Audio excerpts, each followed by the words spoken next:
Despojando todo lo malo, ta Francisco venía, ta Jose venía. Hey yo, Benissona, what up everybody? This is Alpha back with another video. I got a request to do a video on Oduduwa, and I really try to make it a point to not touch on the same topics that other people do in their YouTube videos, like who is Ochun, who's Abatala. So the mundane things, I try to steer away from that, like, you know, the boring crap, like Obatala's number is 8, his color is white. Like, no duh, everybody knows that. So I try to bring something new to the table. So I hope I can accomplish that in regards to Oduduwa. Okay? So I'm just gonna go right off the bat. This is, I won't say a controversial Orisha, but Oduduwa, for the most part, Oduduwa, male, Oduduwa, female. Some stories, Oduduwa is Obatala's wife, and other stories, you know, Oduduwa was present during creation, that Obatala, after getting drunk, Obatala didn't just, you know, pop out of his stupor being drunk, but it was Oduduwa that continued and finished what Obatala started.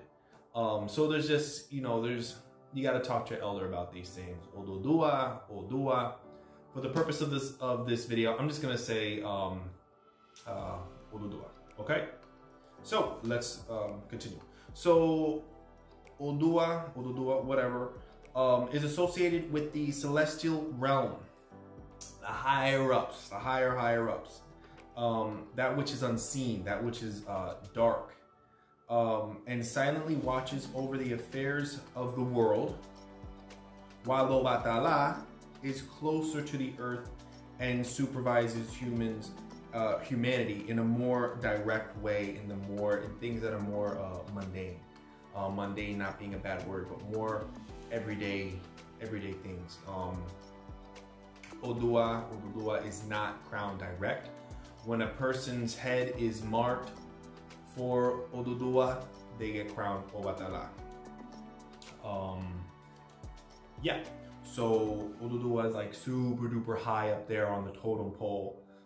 Some say second to Obatala. Some say even higher than Obatala, you know, depending on who you talk to. But as far as the totem pole, like where they stand, Oduduwa is the more celestial and supervises humanity, checks out the world, but doesn't get too involved. Obatala is closer to the earth and supervises the world, supervises humanity, and is more, I guess the only word I can think of, tangible, when it comes to the relations between humanity and Obatala. Okay, so let's continue. Oduduwa is a warrior Orisha, and is associated with Obatala, Ajaguna, who leads Oduduwa's army. In some cases, some say it is actually Baba Ogiyan and not Ajaguna that leads the army. Either way, Ogiyan, Ajaguna are both warrior paths of Obatala, Ajaguna being the young path, Ogiyan being the old path. Either way, both warriors were both expert fighters. So a little bit about personality of that Orisha. So Obatala is called Baba Fiedenu, which means merciful father. If you ever hear Fiedenu, Baba Fiedenu, Fiedenu means mercy, merciful. Baba, father, merciful father. Baba Fiedenu, father of mercy.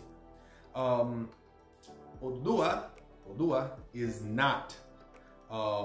He considers that time is not a luxury on the battlefield. While Obatala may try to sway the judgment of Oduduwa, Oduduwa's patience is short. So while Obatala is a judge, and is very, very patient and wants to hear all the sides, both sides of an argument, and get to the root causes, and is full of patience, and is merciful. It's like, okay, I'm gonna really take in all the details I can That's one of the shortcomings of Obatala, that he sometimes takes too much time thinking. That's also, you know, a trait of his children. Oduwa is the opposite. Oduwa's judgment is swift. He's like, well, there's no time to be deciding who's right and wrong. I gotta make a swift decision and an exact judgment. So, yeah. And not even Obatala can change the verdict once Oduduwa gives that judgment. Being merciful, Obatala will try to sway the mind of Oduduwa. But at the end of the day, Oduduwa is a swift Orisha, like a warrior. For these and other reasons, because of the high stature of Oduduwa as far as where he stands within the pantheon, just Oduduwa is just so damn high. Like you can't mention Obatala without mentioning Oduduwa, and you can't mention Oduduwa without mentioning Obatala. But as far as like, I don't want to say like who's higher, because you know Obatala is like, you know, he's the tippy top. But some say the opposite, you know, like it's Oduduwa. Because of Oduduwa's just high stature, because of age, you know, Oduduwa is always considered an old Orisha, just like Obatala. And there are paths, I forgot to mention, there are paths of Oduduwa. And this is an Orisha that can be received. It's not that this Orisha is so high that Oduduwa cannot be received. But because of the age, because of the high stature of Oduduwa, because of his swift nature to exact, like, something went wrong, I gotta act right now. Obatala, that patience you can put to the side, we need action. Because of all this, this Orisha just received when a person is super duper old, like at least 70. This Orisha is received for health. You know, and it's just like, until you're like a lagba, like at least like 70, you've been crowned for like friggin' 50 years or something. Which is not always the case. Like you could be crowned at 50 and then you receive them at 70 or whatever. Okay, so you got crowned 20 years, not 100 like someone else, whatever. So you receive them when you're old, for your health. Something interesting is that Oduduwa is sung to last at a tambor if necessary. Like when you need to close a drumming, you go to a tambor and there needs to be like, okay, it's time to close, they sing to Oduduwa. Not Oduduwa last because Echu was always first and last in everything. And of course, you know, they sing to Olokun and, you know, they do the bucket dance and all that. But when there's a need to close a tambor like swift, here's an example. In the event that a person dies at a tambor, because it has happened before, when a person dies in the middle of a tambor, a santero, then Oduduwa is sung to. Why? Because Oduduwa is associated with the dead. So I just think that's just a little interesting tidbit, that like something goes down at a tambor, like someone dies, which has happened, someone gets mounted and the Orisha just takes them. Then the mounting ends and they just drop to the floor. Oduduwa is the one that's sung to immediately. We gotta end this tambor. I know we haven't gotten to Chango or Chun yet. You know, they said nope, we gotta close this tambor stat because someone just dropped. Oduduwa is the one that's sung to. I forgot to mention that Oduduwa is an Orisha Funfun and is a white Orisha Funfun.